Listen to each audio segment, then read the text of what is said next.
Look at this shtackle. Let's read it together and then we can make some comments. So, why is this game be fascistus or go home? Despite being a colonial fascist officer for a religious fascist empire, I'm trying to be as nice as I can on the game.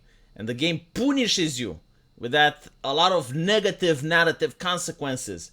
And even permanently debuffs your character if you try to be minimally good. Also, being good brought no positive consequence at all until now. The game never shows the consequence of my good boy decisions unless they are bad consequences. Seriously, the creators of this game have serious issues. I mean, how dare they take ink to pen and paper and write a story? You need to have issues to write this story. What is wrong with you? But, all jokes aside, my God, like these people, holy shit, like, why can't they stop? Why can't they stop hurting on other people's human rights? I mean, they don't do it because they can't. But if they have the power to, they would crack down so hard on freedom of expression, wouldn't they? It's like, we hate fascismus, so we're going to crack down on freedom of creativity and freedom of expression and freedom of speech. In fact, why should you even have freedoms? Freedoms are dangerous. Let me think for you. Isn't this like the type of, and they're wondering, it's like, why do individuals dislike woke? Because woke is about compassion and empathy. Yeah, kind of like the compassion and empathy like that old lady from Harry Potter was saying, big smile on her face while she takes your freedom and rights away. I'm just ranting, but like, these people would so do it. It's like if a writer writes something in a dark room that they disagree with, they would go there to censor. At least the religious people, like the fundamentalists from Texas, they would be like, hey, you know what's happening in California? Well, probably something no good, probably some buggery. I mean, it's California, right? Would you take their rights away? No. I mean, they're Americans. They do what they want in their homes. It's like, just don't come over here. But like these individuals, if I were to talk something with my wife in the privacy of my own home, they would, first of all, they would be upset that they can't listen to what I'm talking about. They would probably have to install an Alexa, and then when they hear what I'm talking, they would spurg out. Oh, God. Okay, let's talk about the video. I ranted enough. It's grim dark. It's in the fucking name, isn't it? It's grim dark. It's supposed to be a bad place. Like if everyone did good, like if everyone had the choice to do good, then the universe wouldn't make sense, right? The reason that it is grim dark is because people have to do bad things in order to survive. Like COVID. COVID is a perfect example. One sneeze and already we have fascismus. And not only do we have fascismus, but the left. The ones that, you have like anti-fascists forcing people to mask. Like all of a sudden, you lick the boot. If the cough can kill grandma, you're willing to separate citizens into essential and non-essential, shut down their businesses, require that they show papers to sit down at a McDonald's, wanting to see their QR code, send the cops after them, send the cops after the clergy, shut down freedom of expression, shut down free speech online. All of a sudden, people have money not just to buy ID to vote, but they have money to buy a smartphone to have the QR code, right? So you have these individuals from this ideology coming and, oh my God, like fascism is so bad. I just don't understand it. I just don't get it. It's like, yeah, you lived it. You fucking lived it, didn't you? Like, let's be honest, all right? Like, when it comes to the left, the moment there is like the tiniest amount of perceived danger, they're like fascismus enactment, Declare martial law if possible.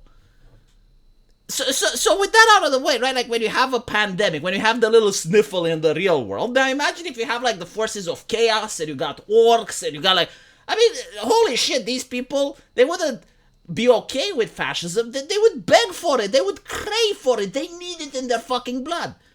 So if the Warhammer 40k universe was true, I would definitely expect that woke people to be the biggest supporters of the Emperor and its fascismus.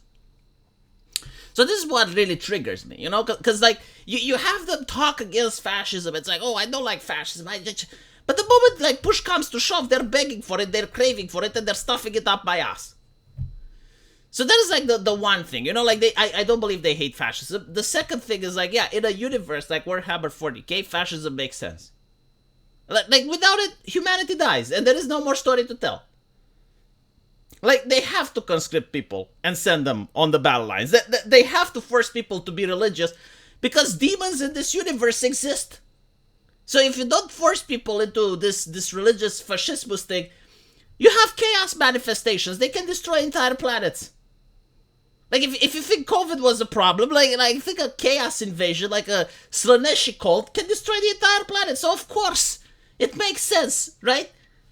Oh, Jesus Christ. The other thing, it's like, well, there is no good thing for doing good. Isn't the left that don't like the concept of, oh, I'm just following orders? No, that's not an excuse, right? Like, just following orders is not an excuse. Okay. All right, but you do know why people follow orders, because, like, if you're in a fascistic state, if you're in Nazi Germany, if you're in the Soviet Union, if you don't follow orders, they don't just shoot you. They persecute your family. They lock your family up. They go for your loved ones. They torture you. Yeah, so, like, do you like, okay, think about COVID, right? Like, this is more recent. They wouldn't torture you or anything. They would get you out of your job if you do something that goes against whatever the fascists want. They would put you out of a job. They would forbid you from leaving your home. They would frustrate you with the cops. They would ban you from social media. Like, there are consequences in not doing what the culture recommends, right? So obviously there is punishment and consequences in the game if you're doing quote unquote good, because otherwise everyone would do good. If the ability to do good is allowed by people, then most people would, well, not most, but, like, there would be a significant number of people to do good so that the universe isn't as dark, right? But when there is punishment for doing good, then most people don't. Most people follow orders. That's why you have, like, these dictatorships spawning across the world. They don't come from the ether. Ugh. But yeah, so this is the explanation. It's like, if you are being rewarded for doing good, then it wouldn't be a dark, grim universe. And not to mention, it depends what you mean by doing good, right? Because from what I noticed, like, in this game, there's like moral shades of gray. So what your morality may be as good, like, oh, you're helping people or whatever. It depends. Like if you have like 100 refugees and the choice is let them in or keep them out, right? If you say let them in, that feels like you're doing good. But, like, what if one of them is a heretic and is capable of creating a chaos cult, or one of them is like carries a gene stealer thing? You know, it's like you're endangering the entire planet with your quote unquote acts for good. And I'm pretty sure, you can justify it with your morality, but, like, if you lived in that universe, you wouldn't see it like that. Right? Like you run PCR tests on every fucking body, like every 24 hours, wouldn't you? To see if they're a Slaneshi demon or not. So that's my take. Let me know what you guys think. And as usual, I will see you in the comment section. Take care.